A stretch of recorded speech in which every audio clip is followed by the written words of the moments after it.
NSS അംഗങ്ങൾക്ക് ഇഷ്ടമുള്ളവർക്ക് vote ചെയ്യാമെന്ന് general secretary G Sukumaran Nair പറഞ്ഞു. ആരോടും അകൽച്ചയുമില്ല, അടുപ്പവുമില്ല, ഇത്തവണയും സമദൂരം തന്നെ.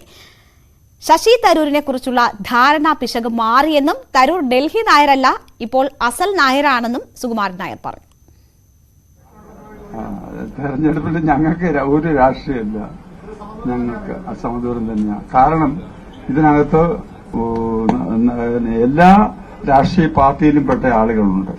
നായർ സർവീസ് സൊസൈറ്റിയിൽ അവര് രാഷ്ട്രീയത്തിൽ പ്രവർത്തിക്കുന്നതിനോ ഒന്നും ഇത് NSS ഒരിക്കലും തടസ്സമല്ല. പക്ഷേ NSS രാഷ്ട്രീയപരമായി ഒരിടത്തും ഏർപ്പെടുത്തി ഒരു രാഷ്ട്രീയ പാർട്ടിയോടും NSSന് യാതൊരു വിധമായ അകൽച്ചയോ കൂടുതൽ അടുപ്പവുമില്ല. ഇതിനകത്ത് പെടുന്ന ആളുകൾക്ക് അവരുടെ വോട്ട് അവരുടെ മനസാക്ഷി അനുസരിച്ച് ആർക്ക് വേണം ചെയ്യാനും ഞങ്ങള് ചെയ്യാനും അവർക്ക് സ്വാതന്ത്ര്യം കൊടുത്തിട്ടുണ്ട്. ഉണ്ടായ ഒരു ധാരണ പശുവിൽ ഞാൻ പറഞ്ഞു പോയത് അങ്ങനെ അസൽ നായരാണ് എന്ന് ഞാൻ പിന്നെ പറഞ്ഞു. അതുകൊണ്ടാണ് ഞങ്ങൾ അവിടെ യോഗത്തിൽ വിളിച്ചതെന്നും പറഞ്ഞു. പിന്നീടുള്ള കാര്യം എനിക്കറിയാൻ പറ്റില്ല, അതൊക്കെ നിങ്ങൾ വിലയിരുത്തിക്കോളൂ. ആ ചോദ്യത്തിന് ഉത്തരം ഞാൻ പറഞ്ഞു. എന്തായാലും ആളുകൾക്ക് ഇഷ്ടമുള്ളവർക്ക് വോട്ട് ചെയ്യാനുള്ള സമ്മതമൊക്കെ കൊടുത്തിട്ടുണ്ട് NSS ജനറൽ സെക്രട്ടറി. ഇതിപ്പോ സ്വാതന്ത്ര്യം കൊടുത്തു പറയുന്നു. ഈ കാലത്ത് നമ്മളത് കേൾക്കേണ്ടി വരുന്നു. നിയമസഭാ തെരഞ്ഞെടുപ്പിന്റെ അന്ന് രാവിലെ കേരളത്തിൽ ഇടതുമുന്നണിക്കെതിരായ നിലപാട് പരസ്യമായി പ്രഖ്യാപിച്ചതാണ് സുകുമാരൻ നായർ.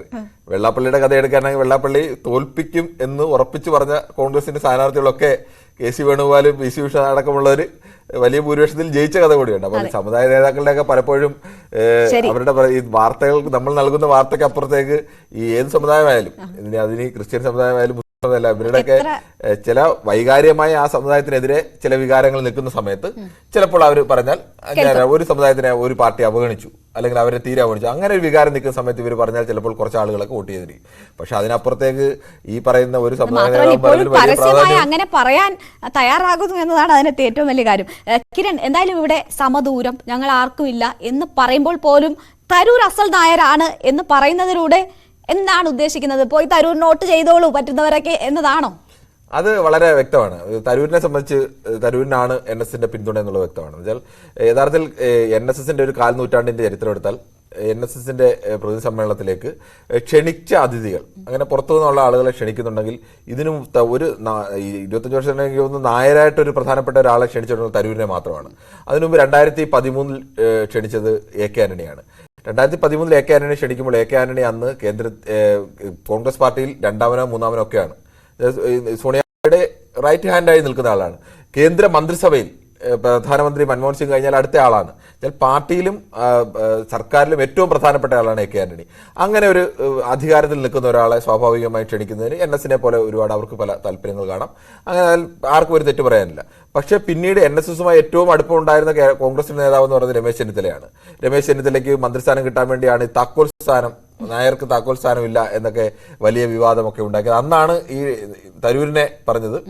തരൂരിന് സീറ്റ് കൊടുത്തു തരൂരിന് സീറ്റ് കൊടുത്ത കഥ പറഞ്ഞപ്പോഴാണ് പറഞ്ഞത് തരൂരിന് മറ്റു ചിലരുടെ സീറ്റുകൾക്ക് വേണ്ടിയൊക്കെ ചില പ്രധാന കോൺഗ്രസ് നേതാക്കൾ സീറ്റ് വേണ്ടി തരൂരിന്റെ സീറ്റ് പറഞ്ഞപ്പോഴാണ് പറഞ്ഞത് തരൂർ ഡൽഹി നായരാണ്, എന്തായാലും കേരളത്തിൽ NSSന്റെ പിന്തുണ ഇല്ല എന്നൊക്കെ പറഞ്ഞാണ്. അങ്ങനെ ഒരു സ്ഥാനത്താണ് 2023 കഴിഞ്ഞ വർഷം തരൂരിനെ ക്ഷണിക്കുന്നത്. 10 വർഷത്തിന് ശേഷം അവിടെ AK ആന്റണി കഴിഞ്ഞാൽ ക്ഷണിക്കുന്ന തരൂരിനെയാണ്. അപ്പോൾ തരൂരിന് ഒരു MP എന്നതിനപ്പുറത്തേക്ക് തരൂരിന് വേറെ ഒരു സ്ഥാനവുമില്ല. അങ്ങനെ ഒരു സ്ഥാനവും ഇല്ലാത്ത ഒരാളാണ് ക്ഷണിക്കുന്നത്. അപ്പോൾ രമേശ് ചെന്നിത്തല ക്ഷണിച്ചില്ല എന്ന് പറയുന്നത് രമേശ് ചെന്നിത്തല ഏതെങ്കിലും ഘട്ടത്തിൽ ഇപ്പോൾ സ്ഥാനമില്ല എന്ന് പറയാം. VD സതീശനെ ക്ഷണിക്കാത്തതിന് വേണമെങ്കിൽ പറയാം. VD സതീശൻ പലപ്പോഴും പരസ്യമായി തന്നെ സമുദായ നേതാക്കളുടെ തിണ്ണനിറങ്ങാൻ രാഷ്ട്രീയ നേതാക്കൾ പോകരുത് എന്നൊക്കെ പരസ്യമായി പറയുകയും അല്ലെങ്കിൽ ഇവരുമായിട്ട് അത്തരത്തിലേക്കൊക്കെ ഉള്ള ഒരു ബന്ധം സൂക്ഷിക്കുന്ന ഒരാളല്ല, പരസ്യ വിമർശനം ഉന്നയിക്കുന്ന ഒരാളാണ്. അങ്ങനെ ഒരാളിനെ അതിന് തിരിച്ചു പാഠം പഠിപ്പിക്കുമെന്നൊക്കെ പറഞ്ഞതാണ് NSS. അങ്ങനെയൊക്കെ വേണമെങ്കിൽ ആലോചിക്കാം. അല്ലെങ്കിൽ KC വേണുഗോപാൽ അല്ലെങ്കിൽ കുറെ കൂടി ഒരു വലിയ പദവിയൊക്കെ കോൺഗ്രസിനെ സംബന്ധിച്ച് കോൺഗ്രസിന്റെ കേരളത്തിൽ നിന്നുള്ള ഏറ്റവും പ്രധാനപ്പെട്ട ദേശീയ തലത്തിൽ നിൽക്കുന്ന അന്ന് ആന്റണി നിന്ന പോലെയൊക്കെയുള്ള അധികാരമില്ലെങ്കിൽ പാർട്ടിക്കുള്ള നേതാവ്. പക്ഷെ അവരെ ആരെയും വിളിക്കാതെ ശശി തരൂരിനെ വിളിച്ചെങ്കിൽ അത് വളരെ കൃത്യമായ ഒരു സന്ദേശമാണ് നൽകിയത്. അതിപ്പോൾ ആവർത്തിക്കുകയാണ്. കേരളത്തിൽ മുഴുവൻ UDF പിന്തുണ എന്നൊന്നും പറയുന്നില്ല. പക്ഷേ തരൂരിന്റെ വിഷയത്തിൽ NSSന് താല്പര്യമുണ്ട്. തരൂർ അസൽ നായരാണ് എന്ന് പറഞ്ഞു വെക്കുന്നത്. അങ്ങനെ NSS പറഞ്ഞാൽ കേൾക്കുന്ന ആരെങ്കിലും വോട്ടർ ഉണ്ടെങ്കിൽ രണ്ടുപേരും നായന്മാരായതുകൊണ്ടാണോ അങ്ങനെ? അതേം സ്വാഭാവികമായി രാജീവ് ചന്ദ്രശേഖർ മത്സരിക്കുന്നു, ഒരേ വിഭാഗത്തിൽ നിന്ന് വരുന്ന രണ്ടുപേര്. അപ്പൊ അതിൽ ഞങ്ങളുടെ പിന്തുണ, NSSന്റെ ഔദ്യോഗിക പിന്തുണ തരൂരിനാണ് എന്നുകൂടിയാണ് പരസ്യമായി പറയുക കൂടിയാണ്. അത് ഗുണം ചെയ്യുമോ ദോഷം ചെയ്യുമോ തന്നെ കാണേണ്ടതാണ്. എന്തായാലും തരൂരിനെ സംബന്ധിച്ച് അന്ന് ലഭിച്ച ക്ഷണമൊക്കെ അദ്ദേഹം വലിയ രീതിയിൽ ആസ്വദിക്കുകയും ഒക്കെ ചെയ്തതാണ്. അദ്ദേഹത്തിന്റെ പ്രവർത്തക സമിതിയിലേക്കുള്ള അംഗത്വത്തിനൊക്കെ വലിയ രീതിയിലൊക്കെ നേരിട്ട് കോൺഗ്രസ് അധിഷ്ഠാനത്തേക്ക് മത്സരിക്കും, പരാജയപ്പെട്ടെങ്കിൽ പോലും അതുകൊണ്ട് തരൂരിനെ ഒരിക്കലും ഒഴിവാക്കാൻ ആ സമയത്ത് ആ പിന്തുണയൊക്കെ തരൂരിനെ സംബന്ധിച്ച് വലിയ ഗുണം ചെയ്ത കാര്യമാണ്. എന്തായാലും തരൂരിനെ കുറിച്ച് പറയുമ്പോൾ ഇന്നലെ വാർത്തകളിൽ നിറഞ്ഞത് തിരുവനന്തപുരത്തെ മത്സരം UDFും BJPയും തമ്മിൽ എന്ന് സൂചിപ്പിച്ചുകൊണ്ടാണ്. ഞാൻ തരൂരിനെ നേരിട്ട് കാണുമ്പോൾ ആവർത്തിച്ച് ആരാണ് പ്രധാന എതിരാളി എന്ന് ചോദിക്കുമ്പോൾ തരൂർ പറഞ്ഞത് ത്രികോണ മത്സരം എന്ന് പറഞ്ഞ് ഒഴിമാറി. ആ സമയത്ത് കൃത്യമായും ത്രികോണ മത്സരം എന്ന് പറയുകയും മറ്റു ചോദ്യങ്ങളിൽ നിന്ന് ഒഴിമാറുകയും ചെയ്തു. പക്ഷേ ഇന്നലെ അദ്ദേഹം അത് BJPയുമാണ് ആയിട്ടാണ് എന്ന് സൂചിപ്പിച്ചു. ഇന്ന് കൃത്യമായി പന്ന്യൻ രവീന്ദ്രൻ അതിനൊരു പ്രധാനപ്പെട്ട വിഷയം കൂടിയുണ്ട്.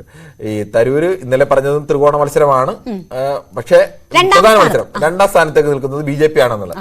തരൂരിനെ സംബന്ധിച്ച് തരൂര് പ്രത്യേകിച്ച് കൃത്യമായി 2014 തെരഞ്ഞെടുപ്പാണ് ഏറ്റവും അതിന്റെ ഒരു ബെഞ്ച് മാർക്കായി നോക്കുന്നത്. 2014 തരൂര് തിരുവനന്തപുരത്തെ 7 നിയമസഭാ മണ്ഡലങ്ങളിൽ. കിരൺ, അതിലേക്ക് വരാം. നമുക്ക് ആ കാര്യങ്ങൾ വിശകലനമായി പറയുന്നതിന് മുൻപ്